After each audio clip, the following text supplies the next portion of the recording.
Good morning, আমি রঞ্জিত। আজকে তোমাদেরকে পড়াবো আর্টিকেলস অ্যান্ড প্রিপোজিশনস। অনেক সময় আমরা ভুল করে থাকি। আর্টিকেলস আর প্রিপোজিশন কি হয়, কি বিষয়, কীভাবে আমরা জানবো বা বুঝতে পারবো যে আর্টিকেলস আর প্রিপোজিশন কনফিউজ হয়ে যায়, তাহলে কি উপায় আছে আমরা বার করতে পারবো, সেটাই তোমাদেরকে দেখাবো। প্রত্যেক নিয়ত দেখো আর তোমরা বুঝতে পারবে যে বিষয়টা কিভাবে কি নিয়ে হচ্ছে, কি জিনিসটার উপরে হচ্ছে, তাহলেই তোমরা বুঝতে পারবে। তাহলে আমি দুটো বিষয় দিয়ে তোমাদেরকে দেখো দিয়ে দিয়েছি, পার্ট 1 আর পার্ট 2 বলে এরকম লেখার পর তোমাদেরকে করতে দিচ্ছি যে কিভাবে জিনিসটা হবে, কিভাবে আমরা এগাবো, কিভাবে আমরা করব।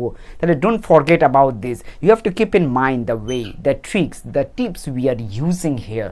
So very much you have to be focus on this matter. দেখো এইখানে আমরা করছি, তাহলে আমাদের অ্যাপ্রোপ্রিয়েট আর্টিকেলস আর প্রিপোজিশন বসাতে হবে।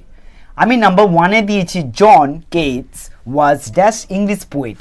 ধরো এইটুকানে আমরা পড়লাম ড্যাশ ইংলিশ পোয়েট, মানে ইংলিশ পোয়েটটা আমরা দেখতে পাচ্ছি যে একটার বিষয় বলছে।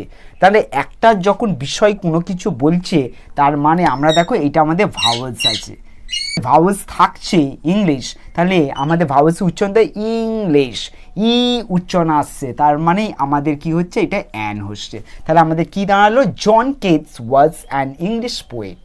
তারপরে দেখো he lived only up to the age dash 25 years. আমি বারবার করে বলেছি, দেখবে ড্যাশের আগে বা পরে এইগুলো একটু ফলো রাখতে হবে। দ্য এজ ড্যাশ 25 মানে এজটা কত বছরের বোঝাচ্ছে, কত বছরের এজের কথা, তার মানে এইখানে একটা ক্লোজ রিলেশন চাইছে। So there is a close relation it is taking by having over here.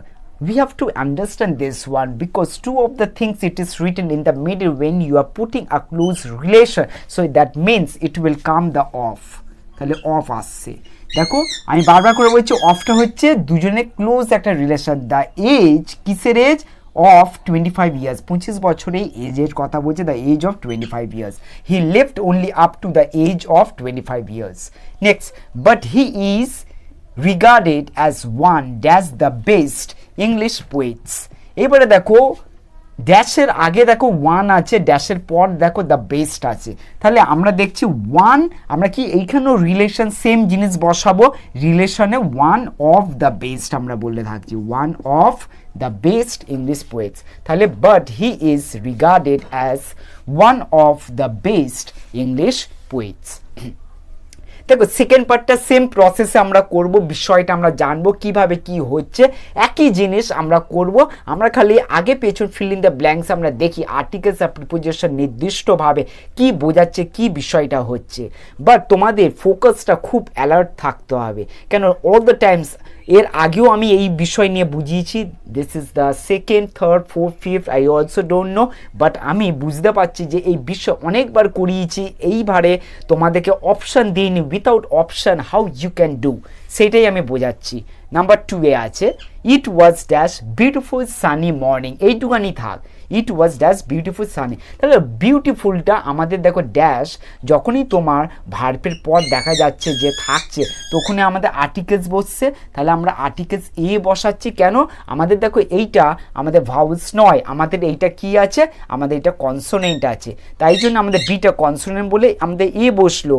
তাহলে it was a beautiful sunny morning. তারপরে দেখো dash birds were chirping and waking people dash from their sleep. এইবারে দেখো এবারে বার্ডসের কথা বলেছে, তার মানে আগে স্টার্টিংয়ে আমাদের দিয়েছে বার্ডসটা কিরকম, আমাদের যখন প্লুরাল ফর্ম থাকে সেই সময় অবভিয়াসলি আমরা দ্য ইউজ করি। The birds were chirping and waking people, দেখো ড্যাশ ফ্রম দেয়ার স্লিপ। তাহলে এখানে কি হবে, স্লিপ থেকে ওঠা, এখানে থেকে বলছে, স্লিপ থেকে ওঠা আমরা বলি গেটিং আপ বা get up, waking up, wake up, এইগুলো আমরা বলি যখন ঘুম থেকে ওঠা। তাহলে আমাদের ওয়েকিং পিপল আপ, এখানে আপ বসছে। তাহলে আমরা বুঝতে পারছি এই স্লিপ মানে ঘুম থেকে ওঠা বা ওয়েকিংয়ের পর আমরা ব্যবহার করে থাকি আপ, সেটা আমাদের জানতে হবে। তাহলে এই জিনিসটা তোমাদের ইজি হয়ে গেল, টিপসটা তোমাদেরকে বুঝিয়ে দিলাম কিভাবে কি জিনিসটা হচ্ছে, কি বিষয়টা হচ্ছে। তাহলে এই যে শিখছো এই টিপস আর ট্রিক্স ভুলতেও ভুলো না, কেন ভুলে গেলেও মনে করিয়ে দেবে এই স্টাডি বা পড়া। but don't forget to like, share and subscribe. I all the time encourage to everyone, সবাই লাইক শেয়ার করতে ভুলে যাও। অনেক স্টুডেন্টরা অনেক দেখে, তোমাদের কি প্রবলেম কি অসুবিধা সেটা আমাকে বলো, আমি দেখবো ওর মধ্যে আরও ভিডিও বানিয়ে আরও তোমাদেরকে জানাবো যে কোন বিষয় দিয়ে কোন ক্লাসে কি অসুবিধা হচ্ছে আমাকে জানাবে, আমি ডিটেলসে তোমাদেরকে আমি আরও পড়া অনলাইনে কমেন্টের থ্রুতে আমি জানাবো বা বলবো যে কি হচ্ছে কি বিষয়টা। সবাইকে অসংখ্য ধন্যবাদ। দেখো তোমাদের কিছু কাজ দিয়ে দিলাম পার্ট 1 পার্ট 2 করে, যেটা লেখা আছে পুট আর্টিকেলস অ্যান্ড প্রিপোজিশন। আমাদেরকে সঠিক আর্টিকেলস আর প্রিপোজিশন বসাতে হবে। তাহলে যেইভাবে আমি সিডাব্লিউতে দেখালাম, যেইভাবে আমি ক্লাসটা করালাম, সেইভাবে তুমি হোমওয়ার্ক হিসাবে এইগুলো করো, তোমাদের প্র্যাকটিস হয়ে যাবে। তোমরা যদি মনে করো সিডাব্লিউটাকে আবার লিখে প্র্যাকটিস করবো, সেটাও করতে পারো, তাহলে আরও তোমাদের প্র্যাকটিস হবে। শুধু হোমওয়ার্ক নয়, সিডাব্লিউগুলো তোমরা যদি করো আরও সুবিধা হয়, তোমরা আরও বুঝতে পারবে, ক্লিয়ার হবে। সো সবাইকে ধন্যবাদ, থ্যাংক ইউ সো মাচ।